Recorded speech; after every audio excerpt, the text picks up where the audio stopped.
This is Theoretical Thrills, the podcast where three hosts pitch original theoretical rides and attractions based on things they don't own.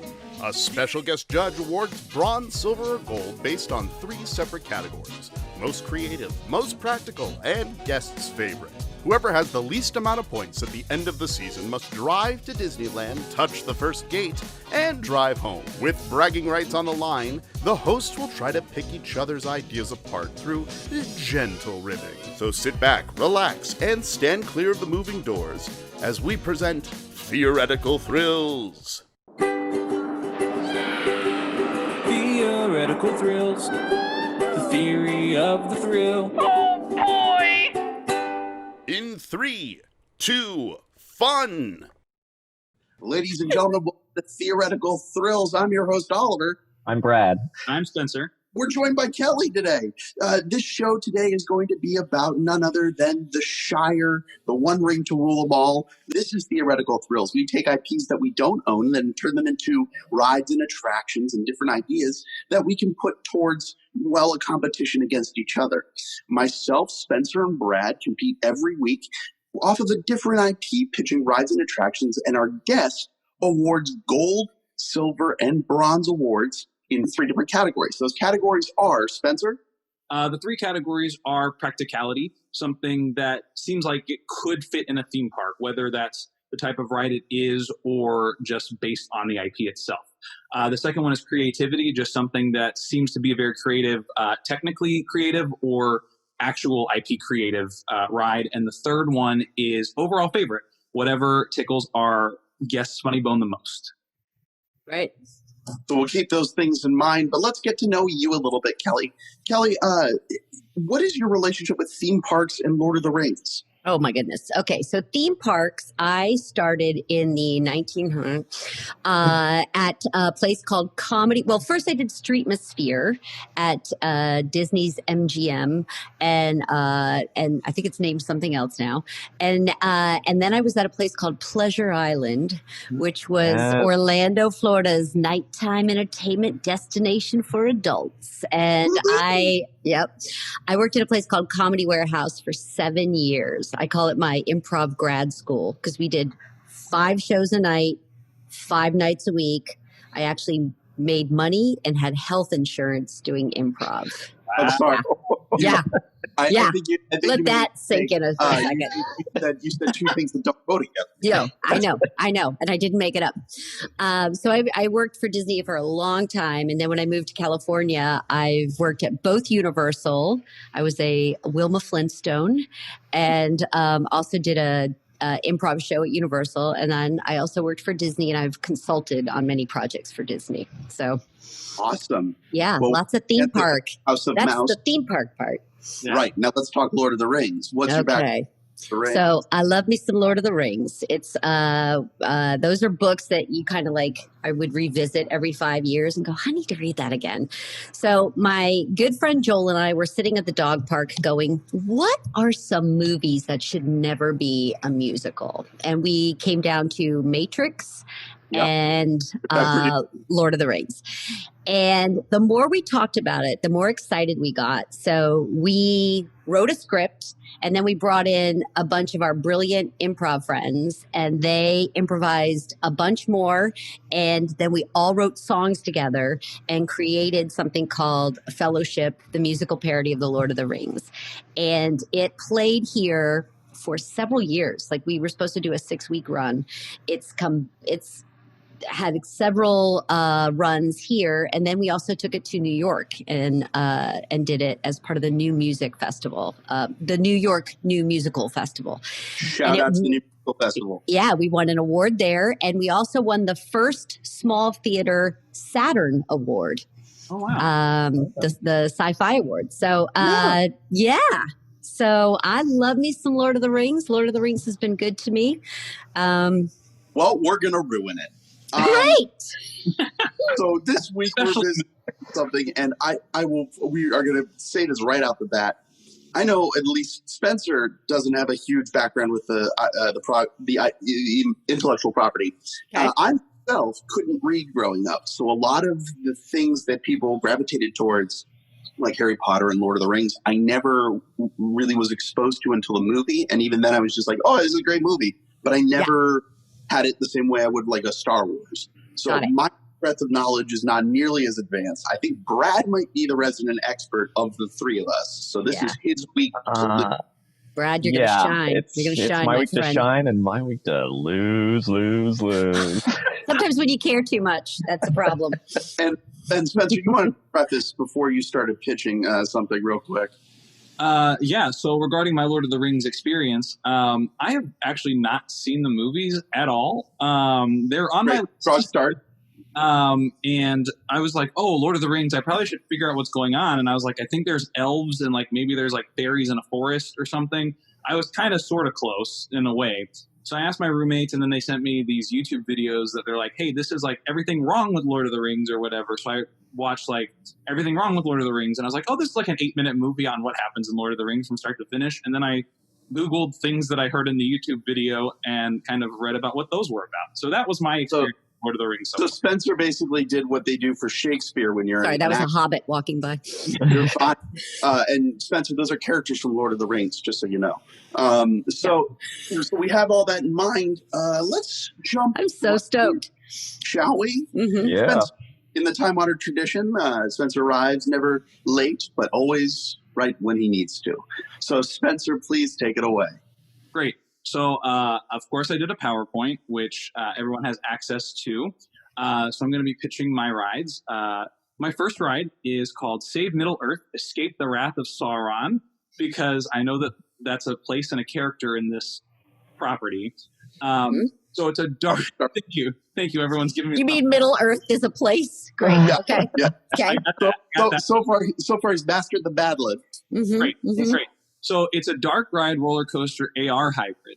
So it's like Revenge of the Mummy meets Hogwarts Express. So now how this works is you go on a dark ride through Middle-earth, as you know it usually would be, the normal version of Middle-earth. And then the ring flies across. When the Nazgul, I learned that also, the Nazgul is around for the ring. And so the ring gets thrown into the air, and then all of a sudden these AR screens drop in front of the dark ride.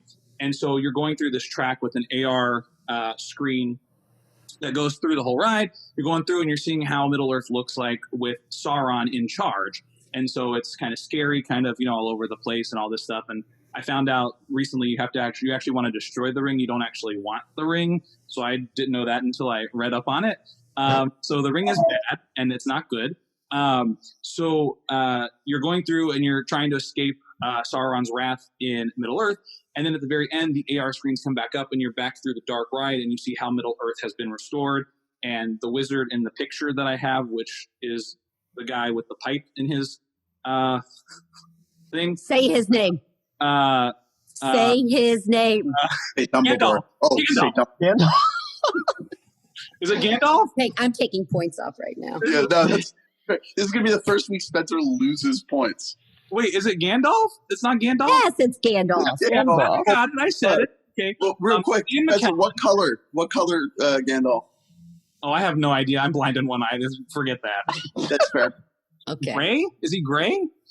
Sometimes. For a while. The picture that I have him, he's great. So then you see it all restored to Middle-earth. So it's a hybrid. It's basically Revenge of the Mummy overlaid with Lord of the Rings and an AR feature. And I say screens like they're dropping down, but it's more of like in the Great Movie Ride when you're going through like the musical element and it's like water, but it's like this clear, opaque kind of, the broken part of the Great Movie Ride where they're supposed to spin around and they never did. Right, but I'm talking about the screen specifically. No, the broken part. The broken part of the ride. Right. Yeah. You want to copy that.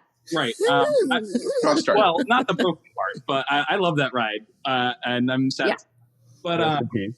But the element of that water, like that shimmering, actually becomes an AR element. So you're immersed in Sauron overtaking Middle-earth, and then the screen kind of dissipates back into like normal clear, so you can see Middle-earth as it has been restored. I think that makes a lot of sense. I think it makes sense. Can I ask a question? Yeah, absolutely. Always. When the ring is in play and falls, does it fall onto me? Good question. So the ring is almost like this weird animatronic kind of thing. So it kind of pops out. Okay.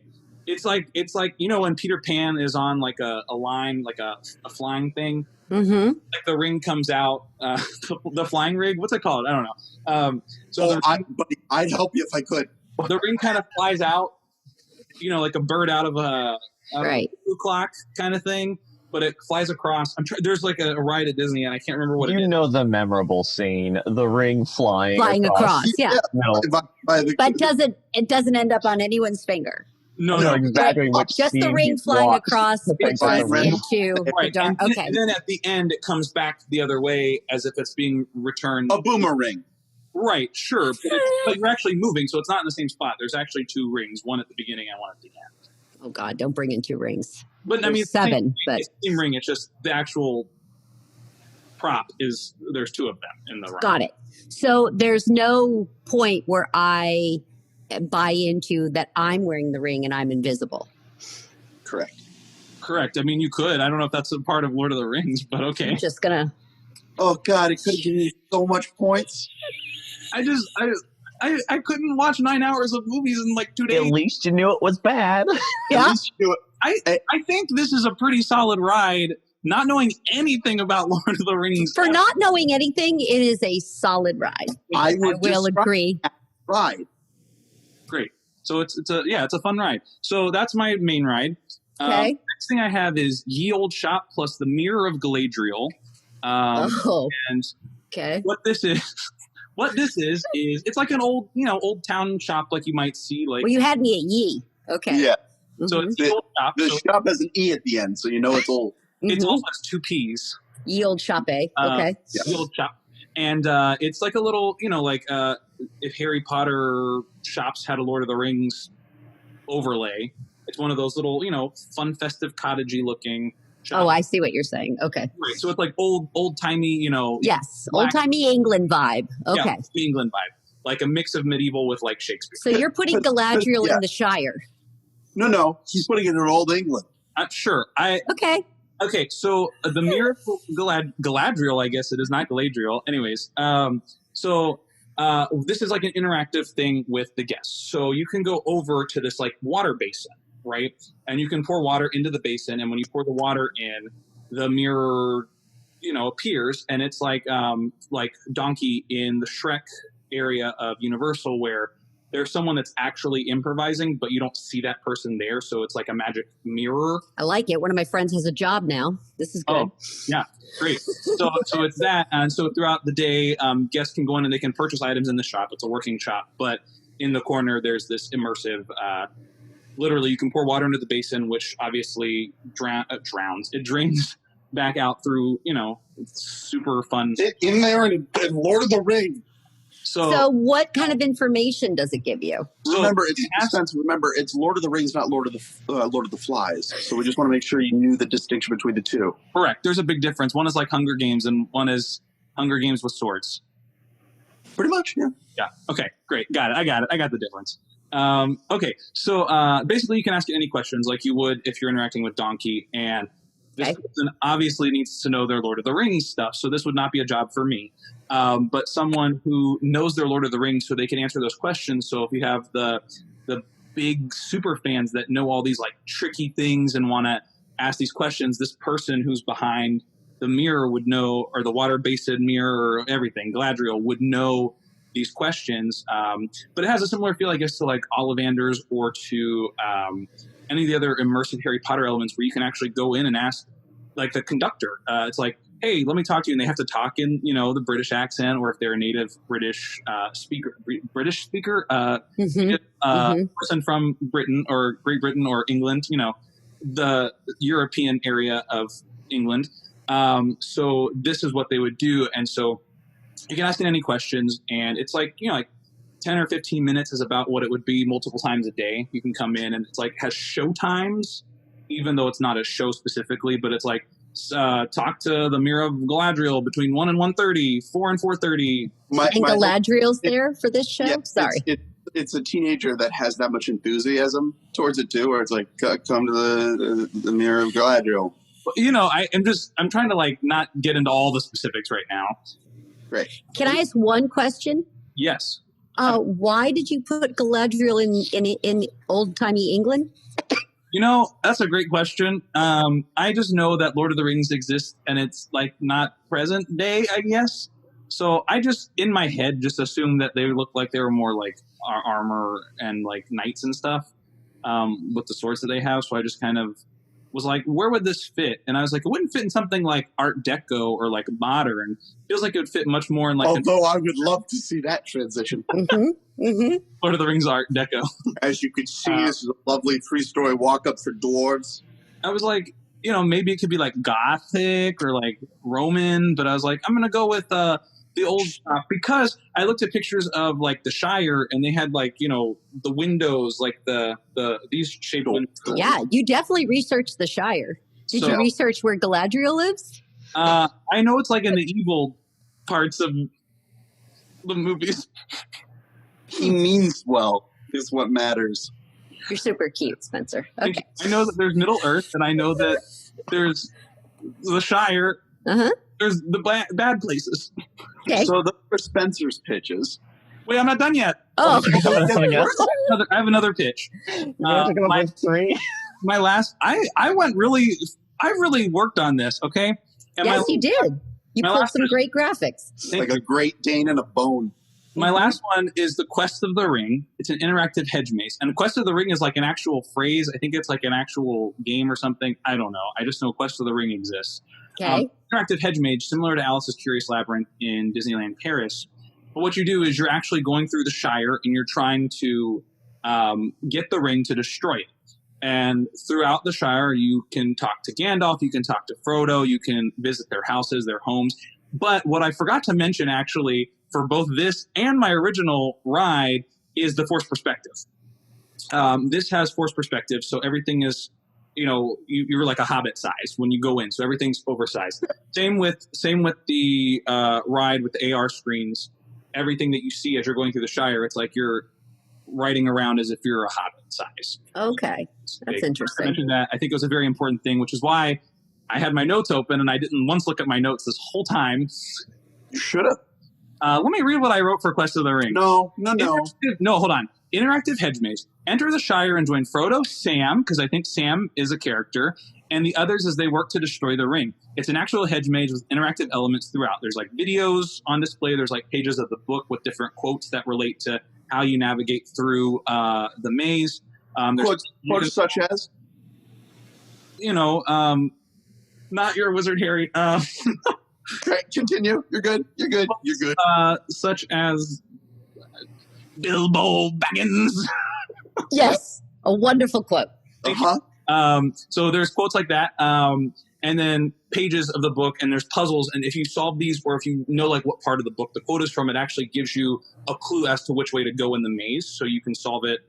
Get through the maze quicker. The whole maze is built with forced perspective, so you can be Hobbit size as you go through. So that's the idea, and there's no like winner or loser. It's just you kind of go in and you can navigate through. It's a great thing, I think, for when there's bigger crowds, because there's no real like capacity issues. You can just kind of explore it. You don't have to actually follow a path if you want to just walk through. If you don't know anything about Lord of the Rings, you can just enjoy the views. The whole thing is the Shire. The whole thing is like the Shire. But here's the thing. You keep saying it's forced perspective as you're going through. Yeah. But it's a hedge maze. Mm-hmm. Huh? And you do realize hobbits build things to their size, right? They don't.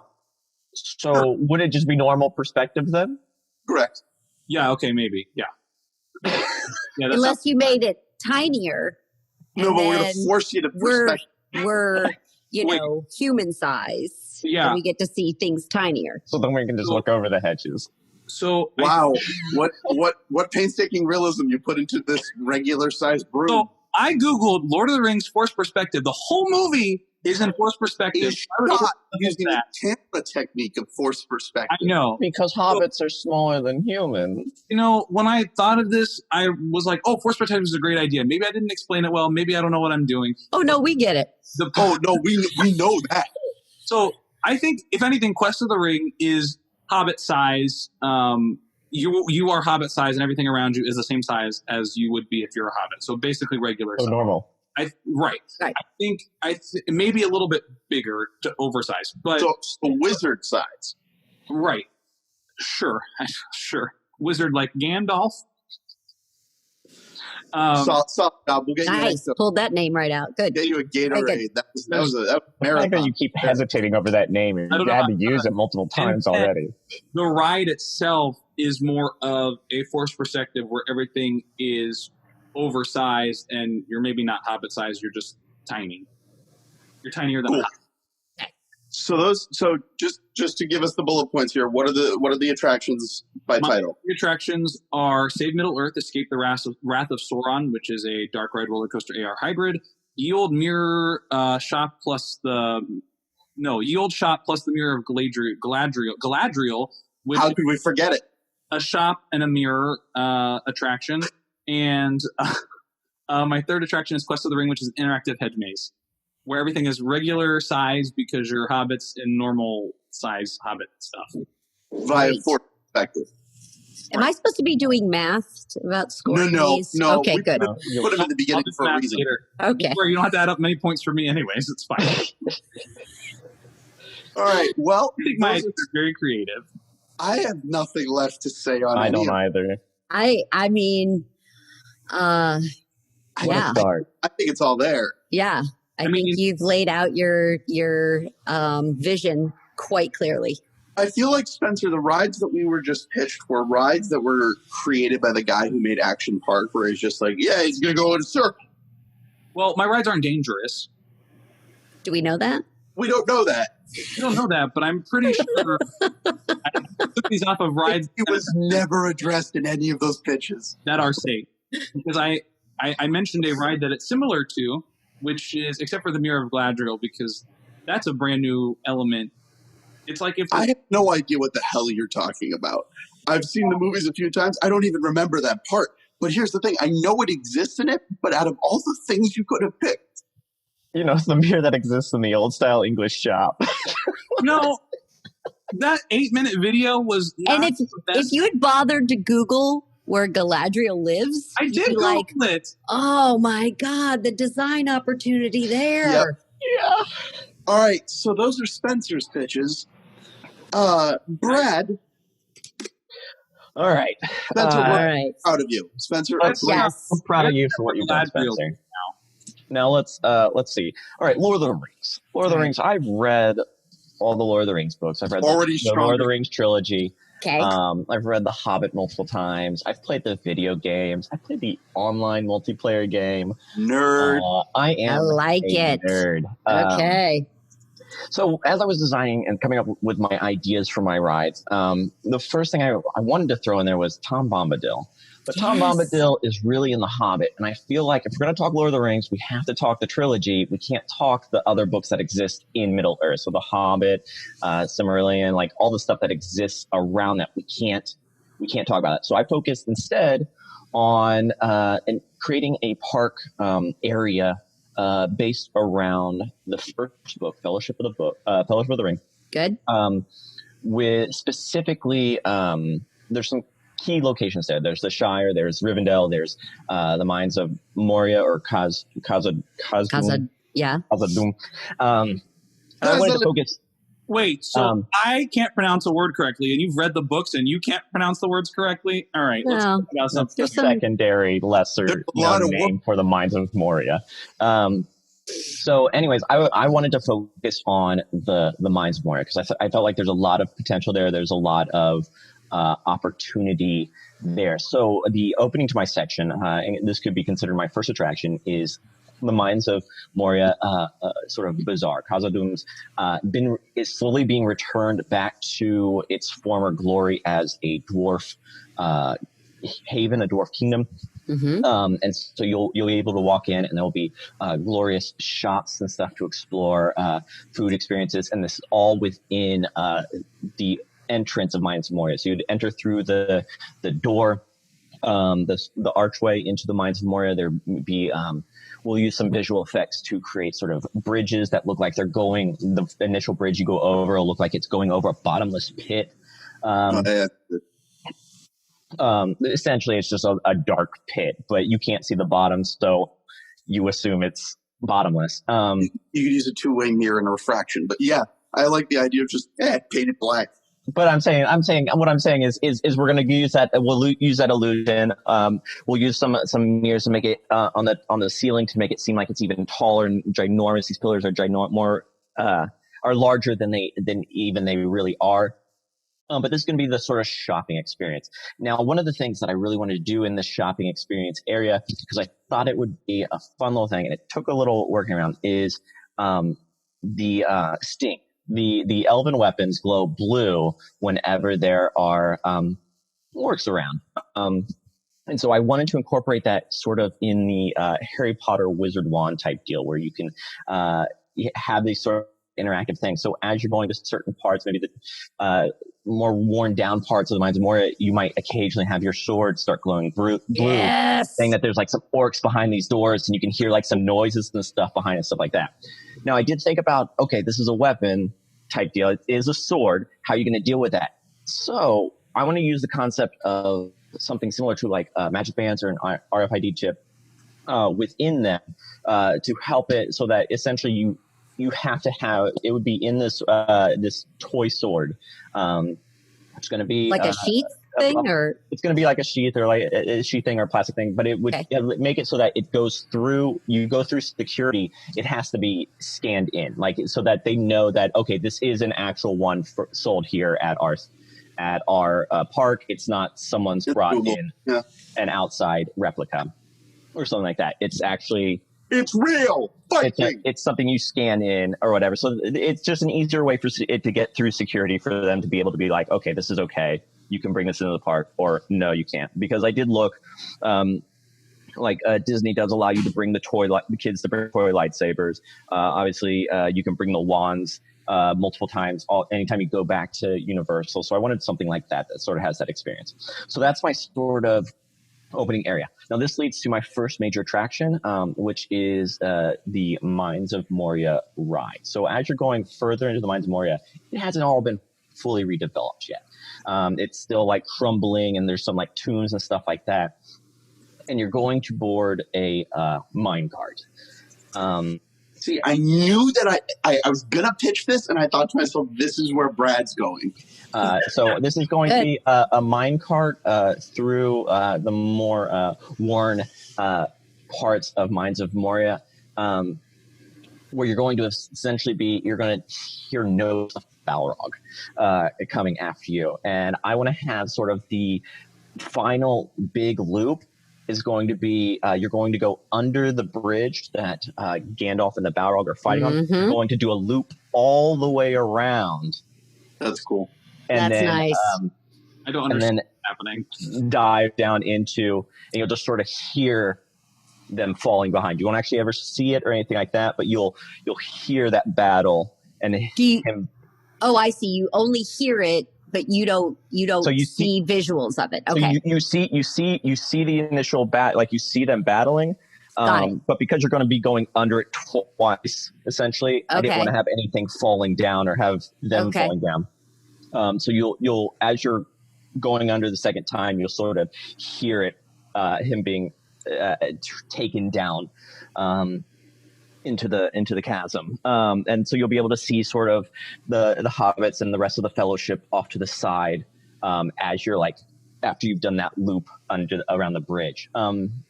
So that's my big ride for that. I went with the sort of minecart type deal because I wanted a sort of a way that would make sense within the Dwarven area that you would be able to ride, but wasn't going to be too mechanical or anything like that, since obviously we are taking place in Middle Earth. So my sort of car theme, it was sort of like the Seven Dwarfs mine ride in Disney World. Or the new Donkey Kong ride. Or the new Donkey Kong ride that's going to be coming out. So that's sort of runaway sort of mine. And who am I when I go? Like, am I part of the fellowship? Am I? So you are not part just of someone who happens to be in the mines when this is going down. Happens to be in the mines. Okay. as it's the going down. fellowship is going to like try to get rid of this ring. So you're like, I'm an old leftover dwarf. Okay. Yes. Because I mean, there's tons of people in Middle Earth.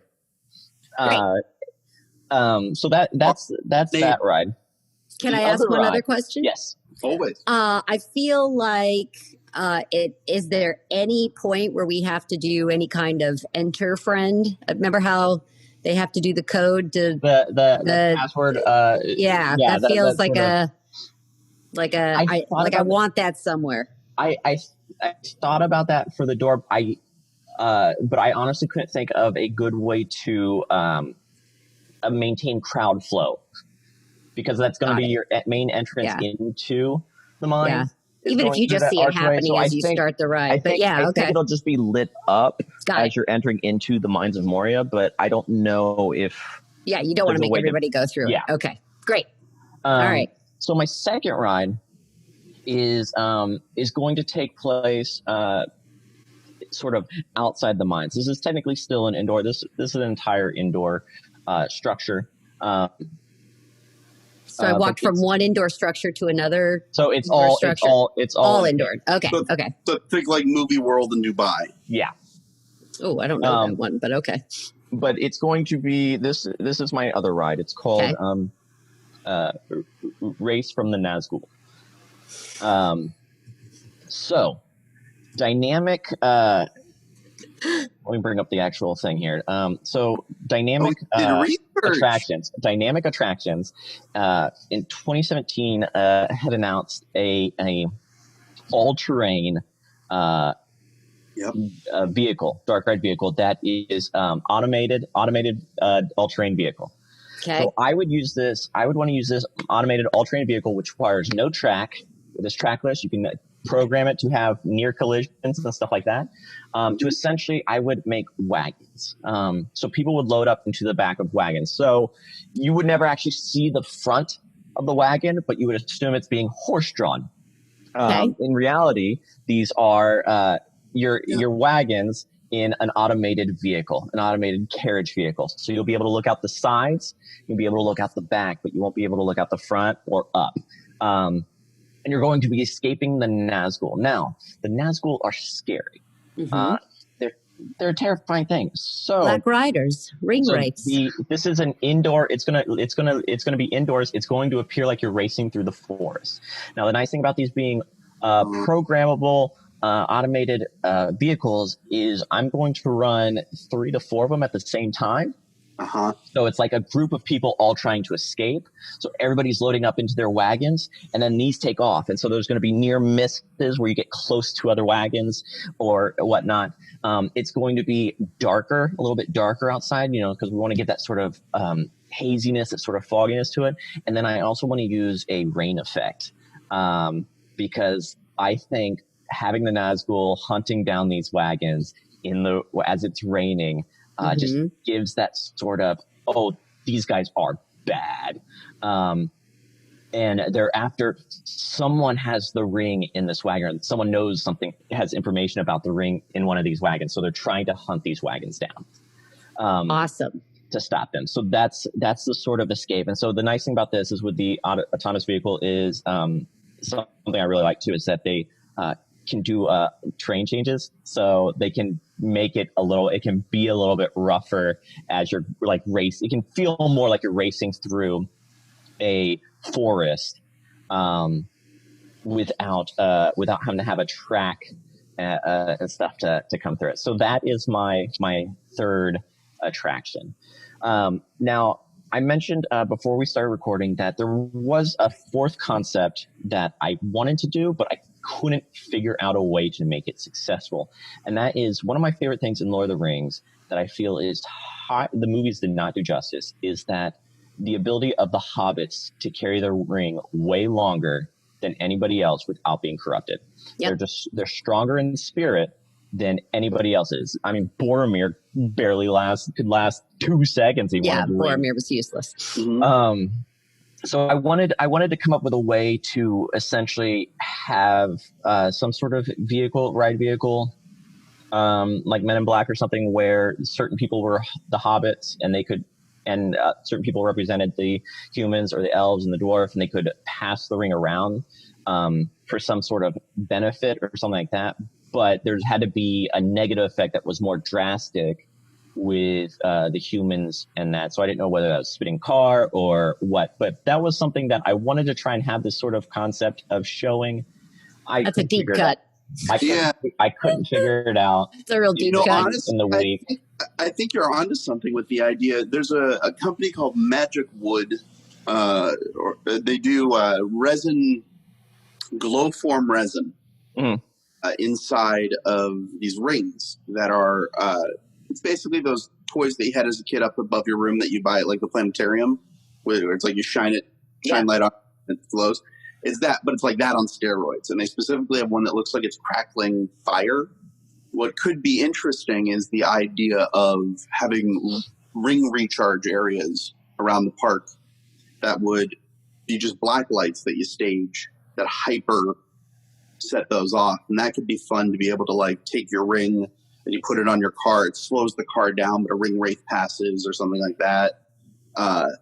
I don't know about tossing it from person to person if the car is moving. And on top of that, I don't know if you can put water on the same as the all-terrain vehicles. I have, according to their PDF, or the amount of water you would need to do a rain effect. Yeah,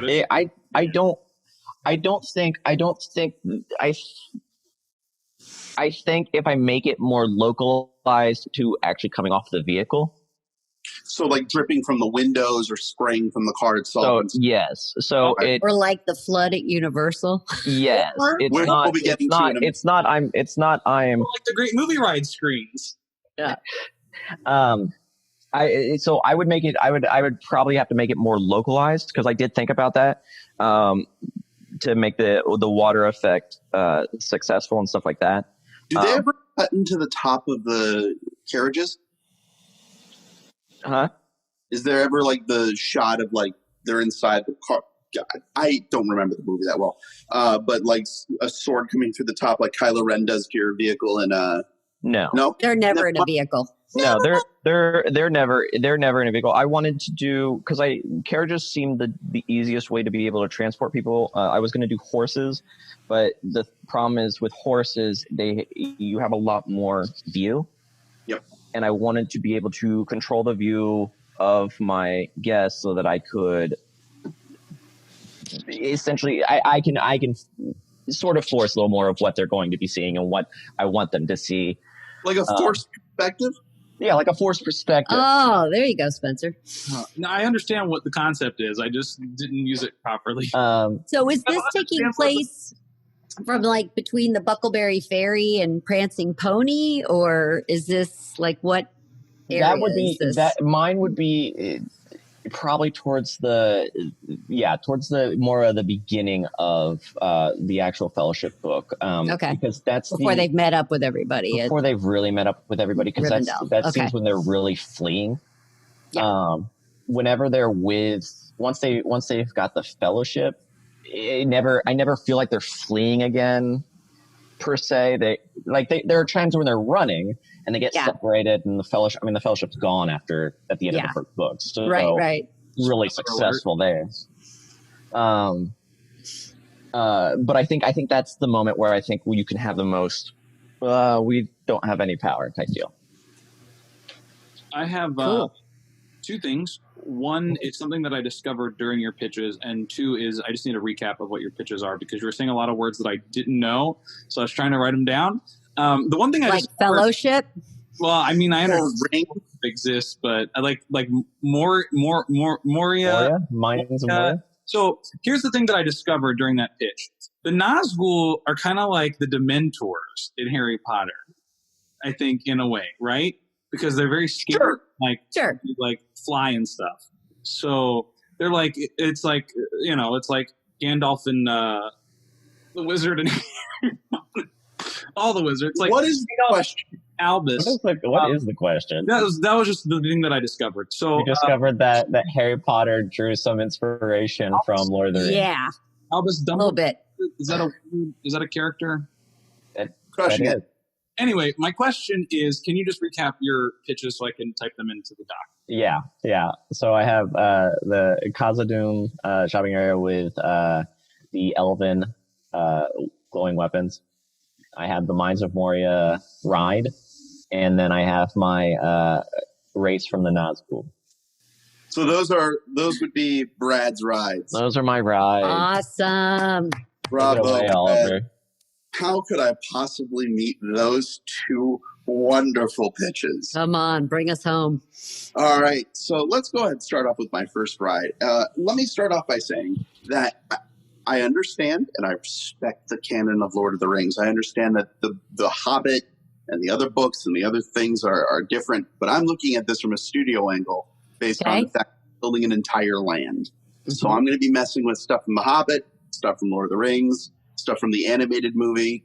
We're going to be messing around with a bunch of different versions of this. So the first thing we're going to do is we're going to lean into the Peter Jackson aspect. Okay. In your pitch, you'll see the pitch 1 images. This is my Desolation of Isengard ride. You will be sitting atop a life-size Ent.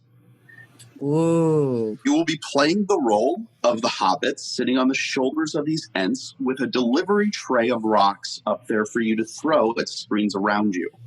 These rides themselves are based off of the ride car, but a flipped version of the up-and-coming ride for the Avengers. This ride system basically will work off of a center pivot bar. So imagine, if you will, if you have the entire Ent from the torso up, you're on basically a weeble wobble. You'll wobble, but you won't fall down. The actual ride restraints and the things that keep you on the shoulders, 4 hobbits at a time, but the way that they're positioned is you'll have one slightly above and one slightly below, so you won't see the other side of the thing, so you feel like it's just you and Sam on this ride. But you could fit 4 on each ride car. So it's not like soaring over California levels. Correct. You're not stacked. Okay. Correct. So basically what it is it's almost like you're sitting on the shoulder. So one of them's going to be sitting here. One of them's Oh, but a little lower. I see. Okay. And you'll feel like it's you and Sam on the ride? Yeah. Or you could have it as just hobbits in general, because the reason is that for the ride restraint for the system, it's the cloaks / like cape that they're wearing, the hobbits are wearing, that will have a tie system involved right here that will allow you to come in and buckle in, as well as a side buckle, but it will also brace your back and your sides from falling off backwards. So when a safety bar clicks into space, it'll actually just keep you with the riding motion of the actual Ent. Now, as the Ents travel down this piece, you're going to be in a 360-degree projected dome. This dome will have the actual siege of these Ents walking together. With 7 ride cars in tandem, you're able to see other people riding Ents as they go through. This is a key feature here. And we're in battle? Is that what you said? And you're in battle. You're heading, Okay, we're heading to the... You're on your way to mess everything up for them. Is this a Kuka or a roller coaster? What is this? So that's what the fun part here is. This is technically labeled as a family-friendly thrill ride because you're not being whipped around, nothing's flying at you. You have foam rocks that you're chucking at orcs that are interactively falling. You're able to do this. However, this is when the flood comes. Now, the reason my ride system is above the waist on this pivot switch. Now, hold on. I have a question. So the rest of the Ent from the waist down is based off of the Walking with Dinosaurs models. The ride car that is used on the Walking with Dinosaurs attraction that tours the country, and it's in there in some of the photos, is you'll see it is a stabilized car that can be gripped and all-terrain because it has and will stand its ground. Now, you might be saying if you're going to flood the room, those are going to knock over these really tall Ents. Well, that's the beauty of this ride. The ride itself only goes in one direction. It's 7 straight bars through this giant dome. The waist is the pivot point where the ride actually puts the majority of the weight. The lower car that actually grips the floor is just to move the legs.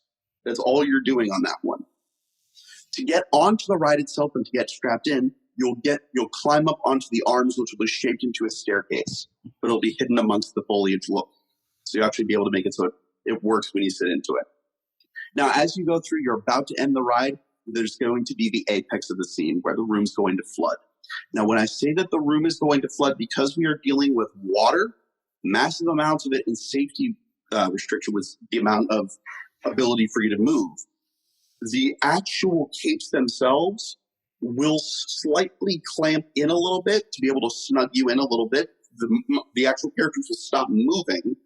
You'll hear very loudly, "Hold on, little ones," as you hold on. And here's the fun part. With them standing their ground, 2 animatronic ones will dip their fiery heads into the water to put themselves out. So you'll see this digital recreation of 7 Ents walking. The rest of the Ents will be done digitally off the rest of the screen. And the room will flood. You'll get to the other side, and everyone will celebrate as the room drains. Now, because you are filling a room with water, you need a safety precaution. And that is why they're connected at the waist of the safety bar. What we're going to be doing is we're going to be adding a simple lattice system to the car itself with guide wires. If in case of an accident or in case of a technical function that goes completely wrong, the ride car will separate from the lower torso, suspending you above the water line so you're completely safe. It's a lifeguard system. Oh, it like lifts you right off? Yep, lifts you right up. Okay. So you'll be able to get everyone off the ride. Which I kind of want to have happen now.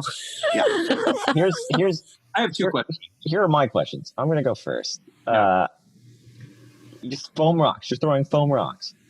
Yep. Foam rocks, air sensor. And there's other Ents parallel to you. And there's also other people near you. Yeah, chucking them at each other. They're foam rocks. Okay. That answers that question. Nickelodeon Play Zone. I don't know if I'd even care about throwing the rocks if I get to see all this other stuff. I feel like the rocks is an unnecessary. Yeah, I don't need the rocks. Yeah, off the rocks. Too much cleanup. My question about the rocks is, where would you have to hold them the whole ride? Where did these rocks come from? No, so they're being fed to you from the neck of the Ent. Basically, the idea is that you would normally just get a few rocks. They had the rocks with them that they were throwing from baskets that they were holding. At least in the scene from what I had seen. But in this case, what will happen is it'll be a feeder similar to a golf ball range, where as they fall to the ground, they're just fed back into the Ents as they clean. So basically, you just have a bar that sweeps them back in and pitches it back up. But that's not going to work with your water system. It floods the room and strains it all the way back to the beginning feeder. You said the Ents were going to be picking it up as you walk. It's sweeping it to a feeder where it pops them in. It's just going to be a lot of wet balls. So fine, get rid of the rocks. I made walking giant. Yeah, I don't need the rocks. Yeah, I've got walking Ents. Yeah, yeah. So, secondly, this seems so handicap accessible. That was my other question. Was you said you're going to be climbing a staircase, and I said, is there any accessibility for people who are not able to climb stairs? And I thought about that as well. That very same winch system that's applied to the actual escape system will be able to be separated and lowered from the bottom torso to let people wheel straight into the actual spots. The advantage of using the cloak-based grappling system that I'm coming up with here is the ability to actually make it stretch and clamp onto the wheelchairs themselves. So you can adapt to the actual parts chairs. Here's my question then. Why have the stairs to begin with? Why not have the Ents bend down to load the cars? To pick up the riders and make it ground level? Yeah, that would work. I feel like that would just make it overall easier, and then you don't have the safety risk of someone hurting themselves on these stairs that are probably going to be wet. Yeah. And that's just, yeah. Just to clarify, for those of us, including the listeners who are not adept in Lord of the Rings, Ents are like giant tree people, right? Like they're like Groots, but they're like big Groots. Yes, big old Groots. Big old Groots. Great. Just want to clarify for all the listeners who might not know anything about Lord of the Rings. And they are a favorite, for sure. Specifically the ones that put themselves out. Other than I see, I like the ride. Other than I see that there's probably going to be a lot of downtime that water is going to I wear wonder what the all reset the mechanics. the reset would be on this, although it's super exciting. Water in your mechanics is just going to be so much fun. Look, I never said I wasn't giving you wet rocks, people. All right, so let's go ahead and do the second ride. This one is a good old-fashioned, pure-based thrill ride. You will be playing the ring as it's dropped into the fiery pits of Mount Doom. Basically, the way it will work is that you go up to the main landing spot. There'll be 5 locations that are around the pit of this lava flow. The lava flow itself will be projected mist that's at the bottom of this cavern. Riders will get into their ring-shaped vehicles, sit down on it. Even though we're making it big here for the sake of the bit. But here's my favorite part. As you are going, keep in mind, 5 individual cars that are plummeting in. We're going to have an animatronic golem falling with his back like this as you're falling, and he'll keep going. You'll go back up. He'll just keep going. Oh. So when the ride resets, they bring him back to the top. Now, part of the fun part of this to me is just the idea of what they've done with Stickman for Spider-Man for the up-and-coming Spider-Man ride. But just to have a thing that's everyday, like almost Greek torment, is just to be dropped into a fiery lake of fire only to be retrieved. Did you say Greek torment? Oh, no. Yeah. That's what I heard. I take offense to that as someone who's Greek. Well, no, I meant in the sense of like rolling a stone up a hill every day, or Yeah, you're talking about Greeks getting tortured, is what you're talking about. Right. Not Right. Greek tormenting people. Got it. No. I would never. So you're the ring. It's a good old-fashioned pop ride. There are no vignettes. It's not like Hollywood Tower of Terror. We're talking about like the old parachute drop rides. You go up, you go down. Okay. You go up, you go down. It's real scary because of how fast you're going, and you're fine. All right. Have you considered just a fun little heat effect as you get lower? That would be fun. Yeah, that would be really fun. And frankly, you could just have the exhaust from the motors, which would. I mean, like it wouldn't take much, and you could just make it so like, oh, it gets a little bit warmer, and Yeah. Of course, you would have photos taken of you on level with the golem. Yeah. So you actually see it. So those are my main rides. Now let's talk about attractions. The first attraction is Smeagol's Sushi Stop. Occupants will be able to lounge about and cool down in the shade of a nice little cave as they sit around and enjoy their favorite fish on a stick. We have vegan options that are shaped like it. However, you have an animatronic Smeagol just bashing the living hit of just a fake fish. But it's the idea that you could sit down for a nice, dim, cooled down lunch with a nice water drip off to a nice sushi cake. With my precious. Yeah. People will sit on what look like rock formations. There'll be tables, but they'll be shaped to look like rock formations. It's specifically stupid, and I can't wait to see it. Oh, my God. Now, my final part is, as far as my attractions I'm pitching, is a play place. Real simple, real easy. This one's going to be from The Hobbit, though. What I'm going to do is you take the standard balls that would be in a ball pit, heat them up on 2 different heat engines. God, you really like the balls.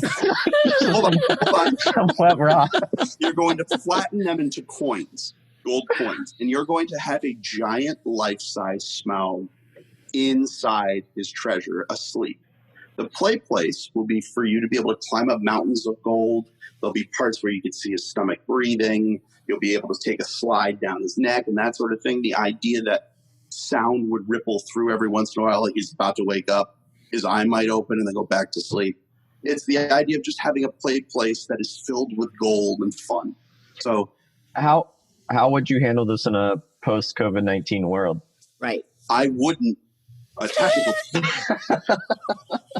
It feels like the also Disney and Universal would like to know your answer to that. Yeah, because they're trying to figure that out too. So would everyone.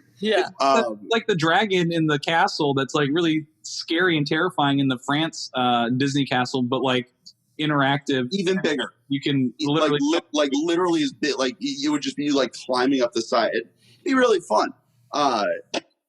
Also, just a thing to pepper through the park as a way to decide how tall you need to be to get on some of these thrill rides.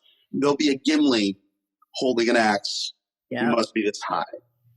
I like it. Around Smog and stuff, will there also be like skeletons and stuff? Oh, from all the people that playful corpses. Just playful corpses. You're running around with a fake arm. And then finally, the last thing I have here is my expansion ride. This is one after the success of my pitches in this park that I built. It will, of course, want to expand. And I thought of no ride that would be more fun on a hot day than sitting inside of a barrel as it plummets down a Grand Rapids. We're going to do a slightly less lazy river. But this one's going to have the different people escorting the Hobbit as you join them as they fall down this river. The tubes themselves will be anchored on a track. It'll feel like you're on a lazy river that's like just out of control, but you will not be falling outside of this tube. The goal of this, though, and this is the smart mechanic here, is to build a bilge pump into the actual barrel itself that will be pumping out any water that gets inside. Ideally, the way that you're floating and the way that you're bouncing around will not allow you to leave the barrel. The other side of this is that once you're in the barrel, the sides of the barrel itself will allow for a safety bar to clink in above the hips. That bar is adjustable and comes into itself to allow for different sized occupants, as well as the ability to grapple onto the ends of a wheelchair, so a wheelchair occupant can sit down and ride the ride as well. So they can do this floating ride as they go. Now, I don't think you're going to want to put a person who can't swim on this ride. Yeah. I'm thinking so the thing about being in a barrel is you're going to be below water level. Yes. Via the anchored track. You love potentially drowning people. Yeah. It's my favorite, don't you? It's my favorite. Yeah. It's a lot of potential Growing drowning. up, all I wanted to see was the operator who loads me onto 30,000 Leagues Under the Sea just stay on the ride. See what happens. I mean, I still think you have accessibility issues with that, even if it's going to grab onto a wheelchair. Look, I can't give them everything. There's some rides they won't be. You know the claws that go on the side of garbage trucks. It's going to come out. Yeah, it's like that. Yeah, and load them in. Gonna flip you out, like to get out of it. It's gonna do the same way a garbage truck does it, where it just flips. Maybe this is an expansion ride that just shouldn't happen. Look, I'm telling you, once we've succeeded, just like it's a scene that shouldn't have happened. Right. It's not my wet rock budget that's going to kill me. It's the drowning my. Yes, it's the lawsuits. Yeah. I never said it was a good idea. I said it was an idea. My ride sounded like Class Action Park. Yeah. I think you're okay. So those are my attractions. Going through it one more time. Yeah. We have the Desolation of Isengard, the End Ride, the Ring Drop, Smeagol's Sushi Cafe. The Barrel Water Ride, Smog's Treasure Play Place, and and that's it. No, the axe thing. Hit requirements. That's it. I was going to do a thing with fireworks, but it's been done. Yeah. So, Kelly, question. Oh, my goodness. Okay, couple of things. So, I have mixed feelings about mixing Hobbit and Fellowship. So I'm going to say that right off the bat. I feel like there's plenty there with just one or the other. But if you're going full Tolkien Park, then I'll give you that. Tolkien was writer, Spencer. Yeah, I know that much. It's ARR. I know that. I also think there's a bit of a missed opportunity with no one doubling down on any kind of Arwen, like Arwen's Wild Ride with the horses or something. I mean, we gotta bring the girls in here too. So, and she's the only standout other than Galadriel, female. My expansions would obviously be Two Towers expansion, and then we would have the Return of the King expansion. I'm only on Fellowship. I'm already over it. I I don't even know who that character is, and I don't even know what the Two Towers are. I just know there's a movie called The Two Towers and a book called The Two Towers, and apparently if someone tells me, then it spoils the first movie for me, so I don't want to know yet. That there are two towers? No, what the Two Towers represents and all the stuff in... Well, I mean, someone already spoiled it by talking about Ents anyways. I honestly don't know what's going on, so I think I'll be okay. Just smile and nod, boys. Smile and nod. You were saying... I feel like we need a little Arwen representation here somewhere. Also, I think there's a lot of excitement in all these rides. One thing I'm missing is I want to see Rivendell somewhere. I mean, it's such an amazing place and amazing visual and so different from all the dark other aspects that it's I thought about an elven academy, like an archery academy. Yeah. So Kelly, I think we mentioned it. We don't tell each other. This is our first time hearing each other's rides. Yeah. So I didn't choose Rivendell because I was like, Rivendell and Shire, those are going to get chosen by Spencer, who's never seen more than Oliver. They're going to get chosen. I'm going to go with Mines and Moria. No one's going to choose that. Okay. And it's based off of our initial pitches, so not our modifications. So Oliver getting rid of his wet foam balls. Okay, so I still have to consider the wet foam balls. Okay, yeah, foam balls are always consider the wet foam balls and the climbing and the stairs. Yeah, that famous Gandalf quote: "Always consider the wet foam balls, little one." Bilbo Baggins. Yeah. All right, so what's my first category? The first category is, Spencer? The first category is practicality. I feel like practicality, I would go first with the Mines of Moria. Is that your gold or your... That's my gold. Okay. That's my gold. For practical goes to Brad. Yeah. Okay. For practicality, I think I'm going to go with the drop ride. Third place for practicality, I'm going to give to the Shire Hedge Maze. Yeah. That's a I got one. In the sense that you could just practically make do it. Yeah. The Shire Maze. Yeah. I will take that point because that's probably it. Oh, I don't know, bud. All of your ideas were pretty creative. Thank you. Yeah. Thank you. All right. Next category. Currently sits with Brad in the gold. Spencer has bronze, and I have one silver. Let's move on to our next category, which is most creative. Okay, most creative bronze. I'm going to give to the Sting, the swords and the Right. Is that the Brad shop? Yep. Yeah, that's more Brad shopping. Brad shop. Gold And yeah.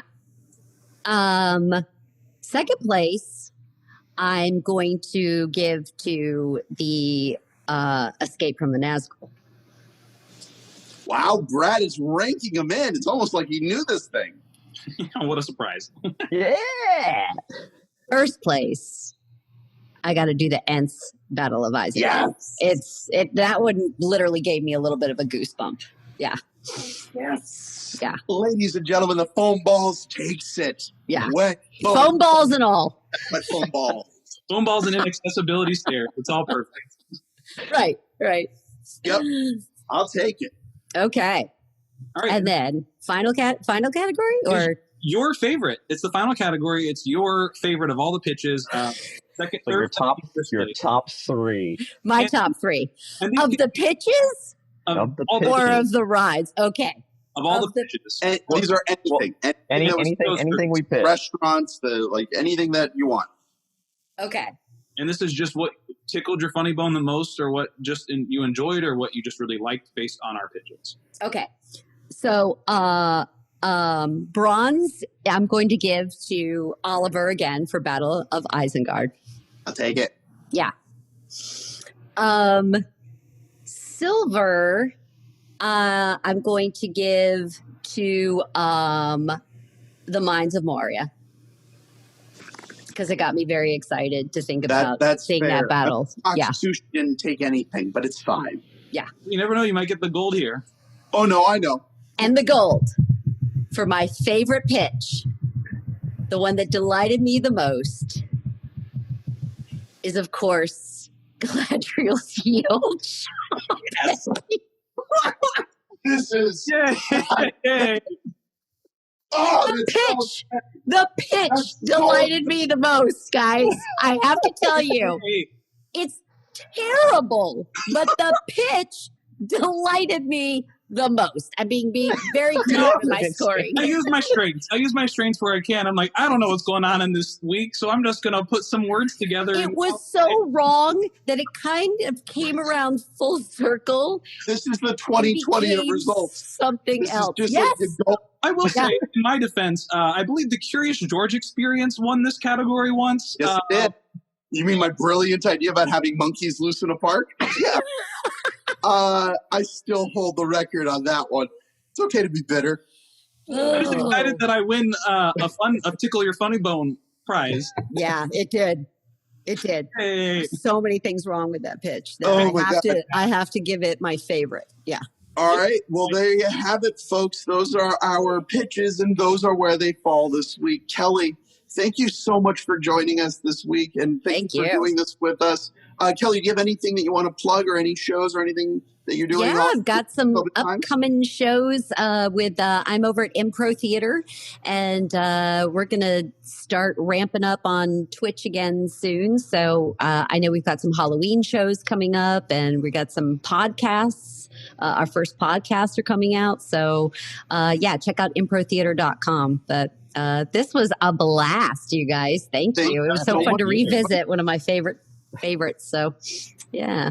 Well, there you have it, ladies and gentlemen. This is the end of our show for this week. My name's Oliver. I'm Brad. I'm Spencer. I'm Kelly. Have a good time. Have a good one.